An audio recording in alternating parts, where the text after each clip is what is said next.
somebody that has potential. And even though they are not there now, the potential is what you see. And those women cultivated me. Those women taught me how to dress professionally. They taught me how to wear undergarments. So, being fine didn't mean your print and, your pants showing. It meant covering up on the inside of your clothes so your clothes look nice on you. This is the things they told me. And from there, I started. My mother at the time was working in childcare. And she would always come home and talk about how bad the owners of childcare would treat their employees. And I'm praying to God, like, what to do next, Lord. And so we came, my mom and I, we talked about it. And remember now, I'm smart. My mom is in childcare, and we put it together. And we started doing childcare.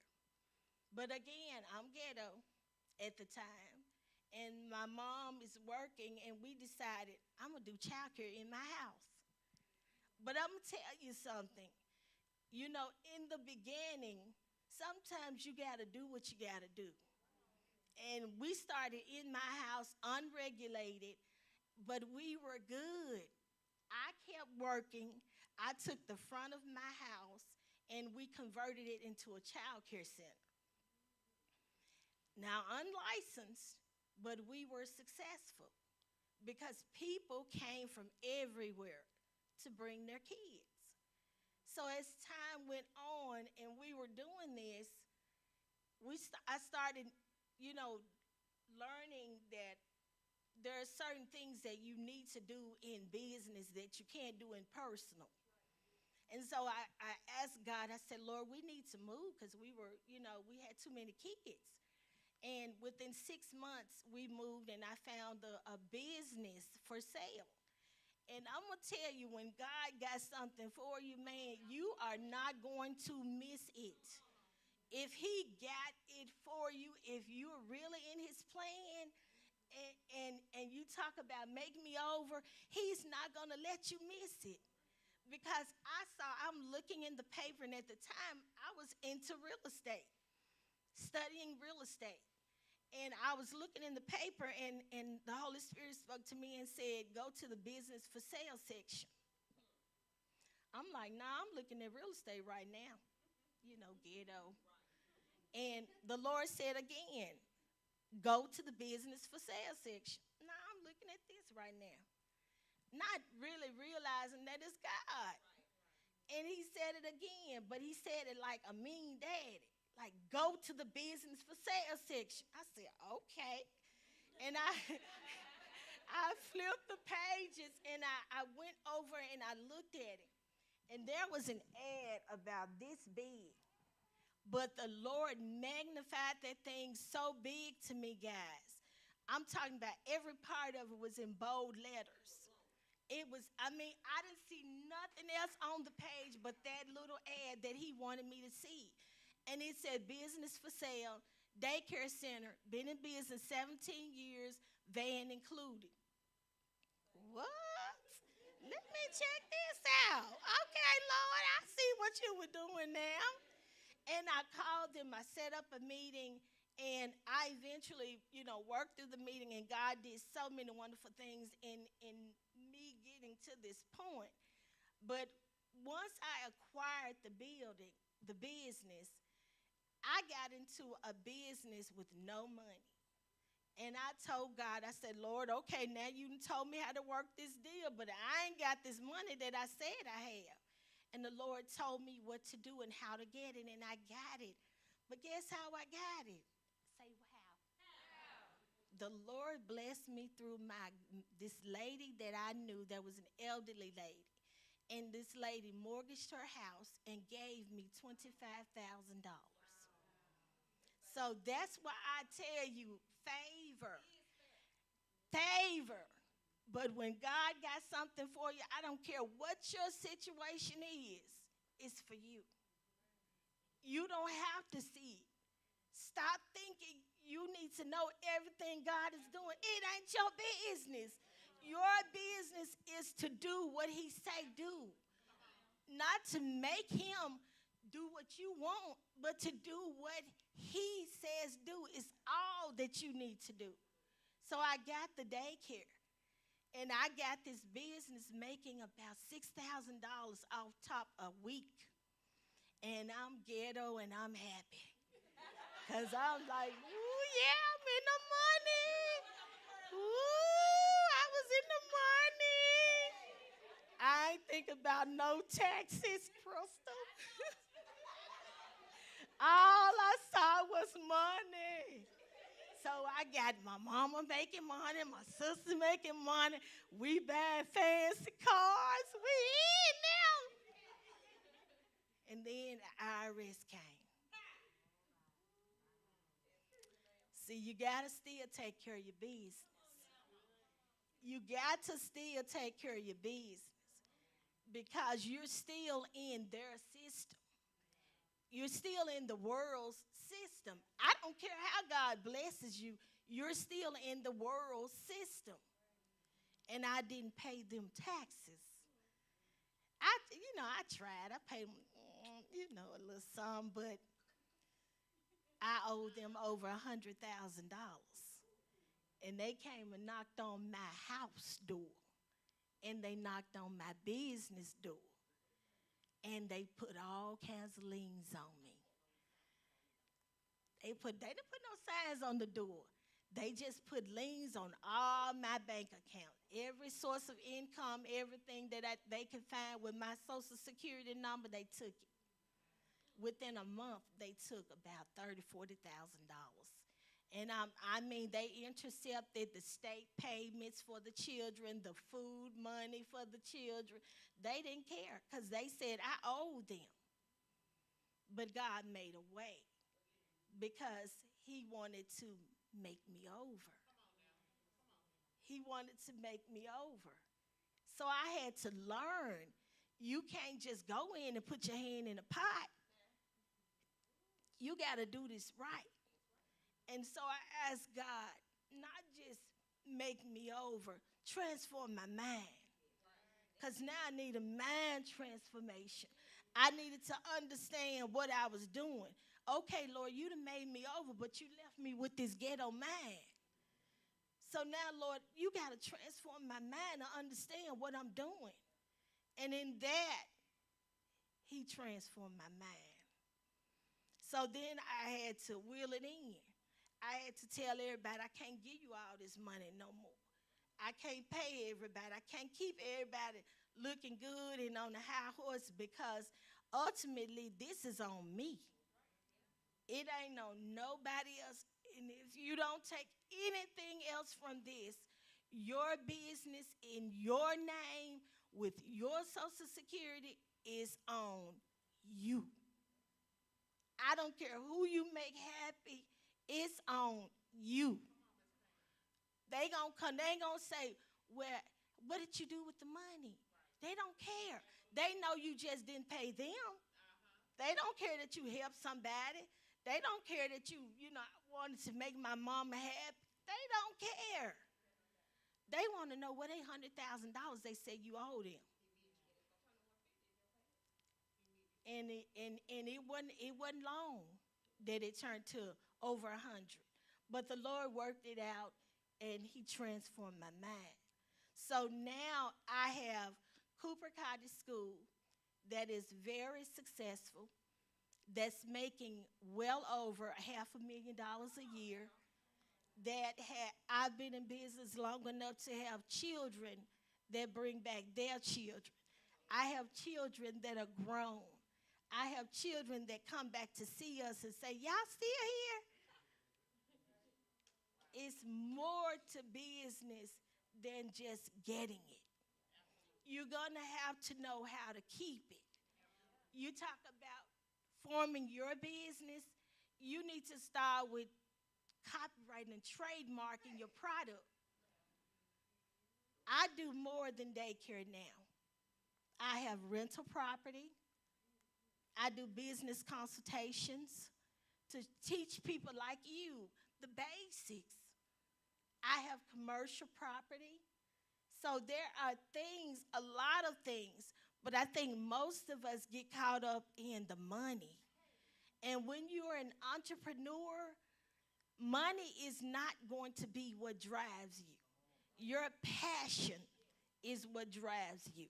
My passion has always been to help people, to help children, to give them a second chance. This my daycare, my mom and I have always said it's our ministry because these are little people that's going to one day be big people, and they need to know. They need to be able to see a woman, a black woman in power. They need to be able to understand that you can. They need to know. And so your position in whatever you do needs to be more about what you do and the passion for what you do than money. Because if ain't nobody told you over 25 years in business, let me tell you, your passion is what's going to keep you.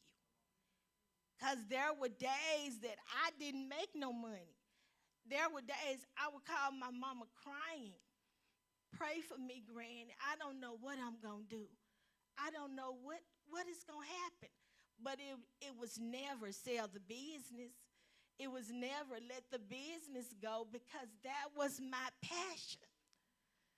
I would go without, and my son would tell you, they slept at the daycare because our lights would be turned off at the house. It was never about letting go of the business because that was my passion. So you're going to have to be willing to sacrifice. What are you willing to sacrifice? Are you willing to sacrifice your sanity? Because sometimes you will go, you will go crazy, or you will feel like it. You got to know, are you willing to go by yourself? Because they can't help you. Nobody. This is you. Nobody can be there for you. Are you willing to be by yourself? Are you willing to be misunderstood? Are you willing to say no to the people you really love? It's a whole lot that goes into this. It's not just money. That's a small part. Money, I don't care how much it is a small part of what entrepreneurship is. When you get through forming your business, when you get through doing your name, your LLC, your EIN number, you get your business cards, you get the business, and you get it running. What are you willing to do for it? See, for me, I've sacrificed everything down to my health because that was my passion. See, I would be in my business 16, 18 hours a day in the beginning to the point that I fell out, completely passed out, exhaustion. But I was so excited. I didn't realize I ain't sleeping, I ain't eating. I'm just going because I got to make this work. Are you willing to make those sacrifices? So I'm going to give you the real, because it's a pretty picture for y'all looking at us. But you don't know the struggles. For real, it's more than just a name. It's more than just an EIN number.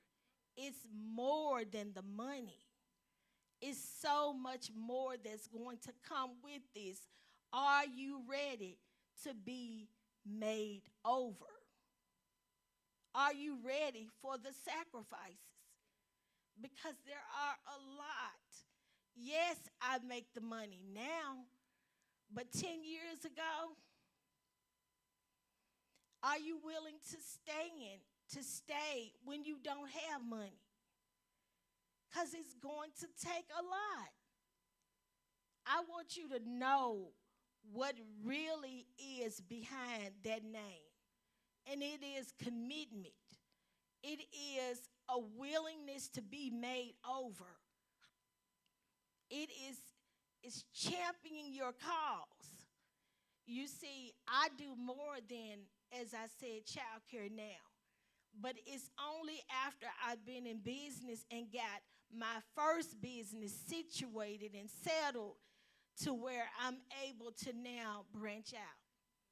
Sometimes we go into things with a whole lot of great ideas and it sounds good, but we haven't thought that through. And that's what I want to save you from. Make sure you dot all of your I's and cross all of your T's because this is serious. It is serious. One place that Krista mentioned is at the Renaissance Center for the city of Memphis. And they help you to put your ideas together, and it's free. I've attended several of the courses there, and you can go there. It's at the corner of Martin Luther King and Beale. I think Danny Thomas and Beale or whatever. Yeah, Danny Thomas and Beale. But go there and talk to. They have people there that will talk to you about your business. Because now I can talk to you and I can tell you. You know, you can call me, come to me, and we can set up a consultation to be able to speak and give you an idea of what you're going to look at, what you're going to need to do, what you're going to need. Because the need is not always money. The need may be a proper setup. It may be knowing your business plan. It may be understanding what you're going into. I can tell you just off the top of my head, any idea you can give me, I can make a business out of it. That's how good I am now. But 10 years ago, couldn't do it because I was so bogged down with all of the things that make a business or trying to succeed and not really paying attention to what the need was. I don't want y'all to go through that. Set your business up right in the beginning and pace yourself. Don't try to jump into something just because somebody told you it's a good idea. I know Chef Tam will tell you, you come up with great recipes to you and the people you know, but when you put it out there to the public, everybody don't like it. And now you have taken your business and set it up off of what one or two people said to you was a good idea, and now you're drowning. Pace yourself.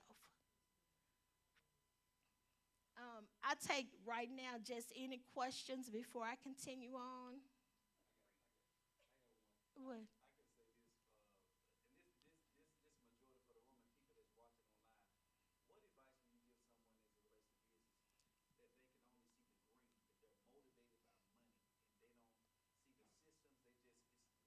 They're going to fail. They're going to fail.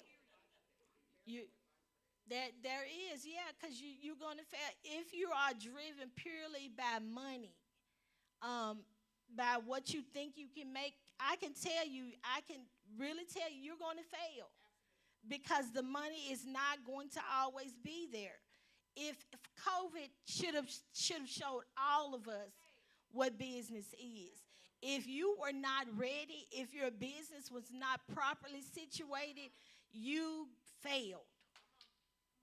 Because the government had all kinds of money that you could get if your business was properly situated. I got the money, but it was only because I have a CPA. I do my taxes, or they do my taxes every year. See, COVID, they said, we want to see your taxes from 2019. If you didn't have no taxes, you couldn't even apply. So you had to do your taxes from 2019, and according to what you made in 2019, they knew what they could loan you. But if there were no taxes, if you're in business and you just taking money and you ain't got a structure, you don't have a history of tax payments, you're going to fail. Your money is okay, when you're getting it. But as a business, you're going to fail. And one thing I need to let you all know is separate yourself from business. Your mindset has to change because what you do in business is not what you do in personal. It's totally two different entities. I'm Pam Lee, the person, and I'm, you know, fun, trip, laugh, but Pam Lee as Cooper Cottage, a whole nother level. I'm a whole nother level because I understand that you got to do business and you got to do it right in order to survive. My business, well, I have will have owned it 23 years come June, and that ain't by happenstance. I had to do something to be made over in order for me to live and sustain. Because my whole goal is my kids, generational wealth.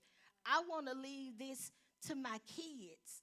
I want to leave my food trailer to my kids. I want to leave my rental property to my kids because I don't want them to have to go through what I went through, starting over, starting from the bottom. You got to learn how to do things and do them right if you want to survive. Yeah.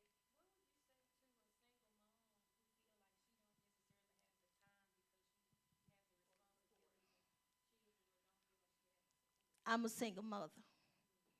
I'm a single mother, never been married, 3 kids. You can do it. It's going to take a whole lot, but you can do it. It's going to take a whole lot.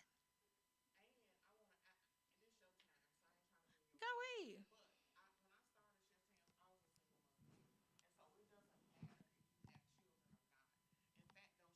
Bring them to your business. Right.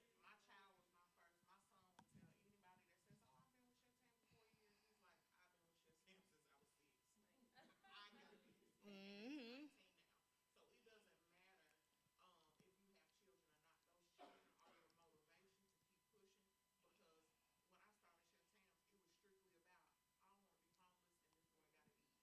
Mm-hmm.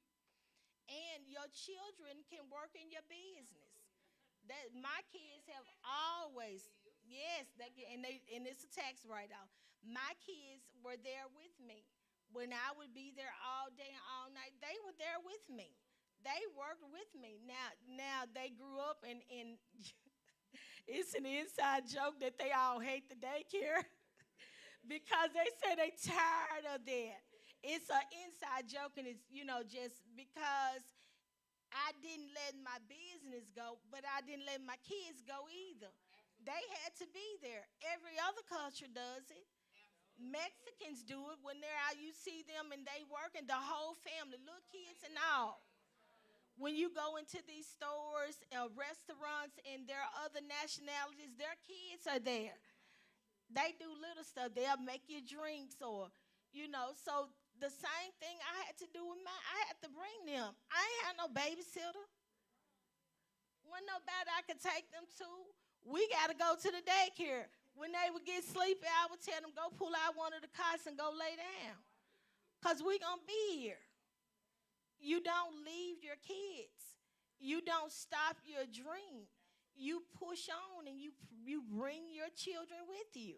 And hopefully there is some support for you and your family that will, help you along the way. But you got to take those kids. Yes, ma'am. I'm going to get you. I saw you. Go ahead, Crystal.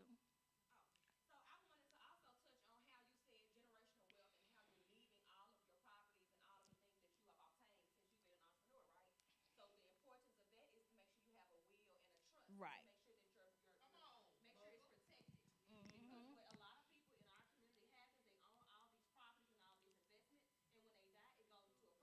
Mm-hmm. Mm-hmm. Mm-hmm.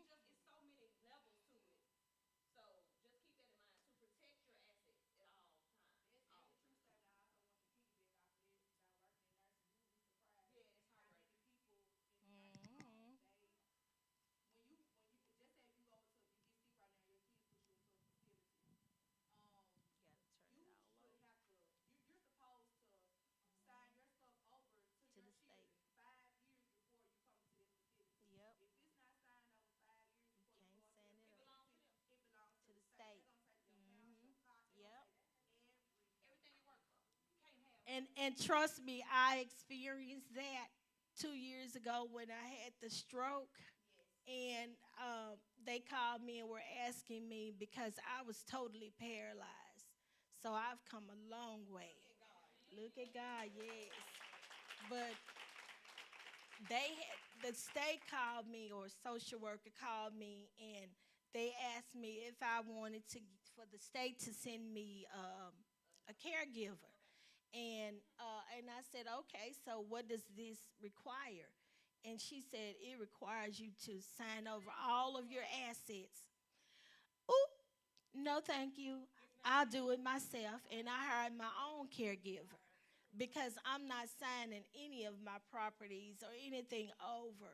And so my son and I have always talked about what you said is us doing a trust and making sure that whatever I leave is left to them so that we can continue generational wealth, right? Yes, ma'am. You in the back. Hey, LaWanda.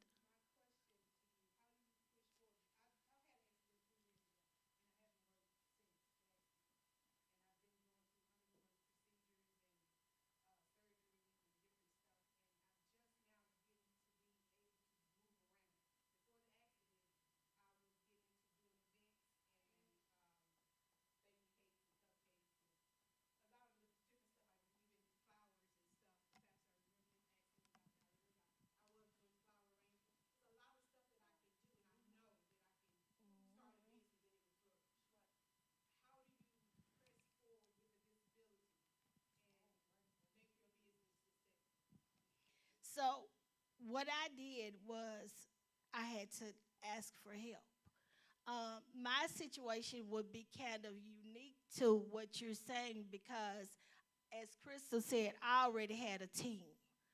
My business fluctuated all these 2.5 years. I don't really work there anymore.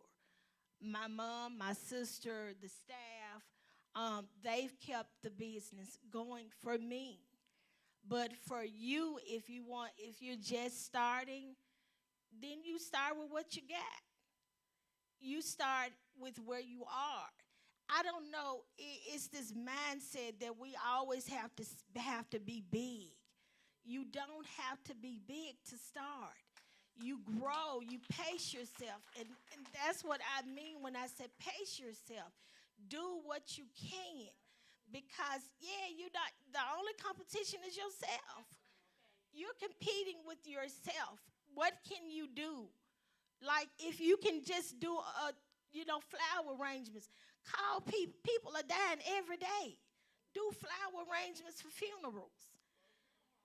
Yeah, you got if you want to make cakes again, you just get somebody to help you. You still say what ingredients, how much you need to measure. If you can't do it yourself, you got children. Get your child to be your assistant, and they do what you say do.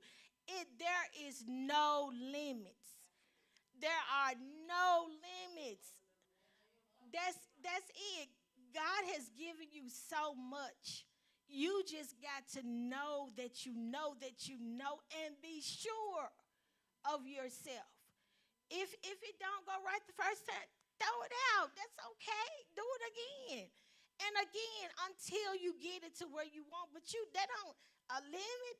I don't have no limitations. They told me it was a 50-50 chance that I would ever walk again. Babe, I drove myself here.